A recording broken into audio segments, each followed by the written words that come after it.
And said you've been asking him for the ball for weeks now. What was it like when you were able to finally get that touchdown, and how long did you know that you were probably gonna get that opportunity this week? Yeah, I know. I've been asking for maybe like a double pass, a sweep, or something like that for some while now. So it's pretty cool that they put it in this week for senior night. Yeah, short yardage, they called by number, and the whole line up front did a good job blocking. It's pretty cool. Right here on the left, Aaron. Did you have an idea that was going to happen for sure in that situation? Did you sort of celebrate that Whittington's touchdown didn't count and that maybe they're going to come to you? Like, take us through that scenario, that moment. Yeah, well, before Whittington, obviously they were saying alert the play, so I was there on the sideline, kind of ready to roll. Obviously, I want Noah to get that touchdown, but then when he didn't, I was like, okay, they got to call it right here. So I was, excited for the opportunity, and we executed. Here on the left, Aaron. Not only you weren't the only defensive personnel on the field in that play. What was it like having a couple lead blockers who are usually tackling the ball rather than blocking for you? I mean, it was scary. I mean, I saw Amari, I saw Bear, and I was like, I'm just going to follow them. No one's going to touch me with those guys in front of me. So it was pretty cool to have them on the field with me and share that moment. If we want to run it again, I'd say those are some good blockers to be behind. Right here on the right. Yeah, I mean, just this morning and before that, this whole week, when that play is in the install, just how, I mean, is it like a let's stay calm and just be like play like a normal week situation? What did this week feel like? Yeah, I mean, are you talking about the play or just in general? In general, like when you know it's in there, like are you just trying to play like a normal week? Yeah, I mean, you obviously prepare like a normal week. Knowing that play, obviously, I get a little excited when we get in the short yardage opportunity. I'm behind center. I'm kind of just thinking back of the South Eugene days 6 years ago when I was taking snaps. But no, yeah, it was pretty cool. Right there, who was I on? Tyson. Thank you. I was just going to ask, when was your last touchdown? And also, like, that was from the goal line. Do you feel like you could extend to 2 yards out, maybe 3 even in the future? Yeah, I think we put the ball on the 1 yard line. I'm going to go 99 to the house. That's my mentality. But I think the last time I scored was probably the last game I played in high school against Ashland. Obviously a long time ago. So it was pretty cool to get in the end zone again. Back left, Aaron.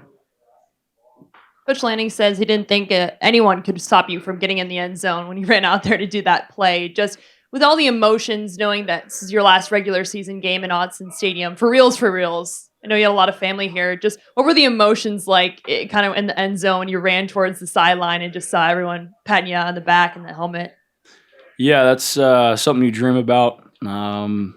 Obviously this week I was like laying in bed every night and I was visualizing myself holding the ball, 2 hands, getting in the end zone, and then going over to the sideline. I saw my family in the stands, so that was a pretty special moment to share. Obviously with them and my teammates. So I'm just blessed to be this opportunity. There's not a lot of people that can say they score a touchdown on senior night. So just want to thank the coaches for doing that, and obviously the big guys blocking for me. On the right, Brenna. We've been through this, multiple times, but you grew up here, you come here as a walk-on, kind of an unknown, and now you flourish into like basically becoming Mr. Eugene here. Just what has it meant to you to become such a representative of this city over your time here at the school? Yeah, I mean, it's hard to kind of put into words. It's obviously been quite a journey, a lot of hard work and early mornings and late nights, but it's obviously way greater than me. Obviously I've God on my side. My family's helped me tremendously, and I've had great coaches to put me in good situations and great teammates too. I just want to recognize all of them, and obviously, I've worked hard for it, but it's way greater than me, so I'm just blessed. On the right, Zach. That walk-on mentality to step up when your number's called. Someone like Charlie Pickard tonight, stepping up as a walk-on. Charlie, yes. What was it like watching him do that and kind of rise to the moment? No, I'm unbelievably proud of that guy. He shows up to work every single day, selfless human being. And I knew once Poncho went down that there was no better guy, especially on senior night, to fill that role. And I just knew that, given the way he's prepared his entire career here, that there was no way he wasn't going to, ball out like he did. So I'm super proud of him. In the middle, Matt. This game was being built as kind of like a play into the playoff for both of these teams. What do you think this game shows the country that you knew about, maybe the committee maybe didn't after this game? Yeah, I mean, I try not to, worry about outside narrative. I knew preparing this week, we were preparing to win. We're the most physical team. We stopped the run and we outrushed them by quite a few yards. you know, they're a good team. They could throw the ball for sure, and march down the field with us on certain occasions. But I think it just shows that we're the most physical team. We can we can play with some of the best. Right here, front left here. I wanted to ask you about your former position, linebacker. Now that you're going to be a star running back, but can you talk about how important it was to make them one-dimensional, shut down that running game today? Yeah, it's super important. That's number one must on our defense every week is stopping the run.